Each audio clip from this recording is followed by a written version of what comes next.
Do you think that childhood experiences build the kind of books that are hardback Lord of the Rings type of shits, whereas adult experiences that completely countervail childhood experiences are like a little magazine you'd Oh, read I on got a one. plane? So in the analogy, when you're a child, you put books on the shelf very quickly.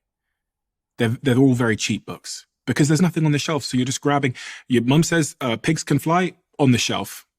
As you get older, actually, because there's so many books on the shelf already, and so if I just focus on this analogy of pigs flying, there's already a book about aviation on the shelf, which means it's harder to believe that pigs can fly. There's a book already about animals and their anatomy. So you can't add a new one because there's so many counteracting ones already. So this is why they often say that young kids adopt, you can't teach an old dog new tricks because there's so much existing evidence there of something else being true. So kids throw them on the shelf without much interrogation because there's less counteracting books there already. Whereas adults, they take a little bit more time to add a new one because they've got 6 other books which might tell a different story. Yeah. And so this is, if we think about neuroscience and neuroplasticity, it becomes a little bit harder sometimes for adults to, I had a neuroscientist here yesterday saying this to me, that it becomes, after you get to past sort of 25 years old, neuroplasticity becomes a little bit more stubborn. It's still possible up until you die, but it's a little bit more stubborn.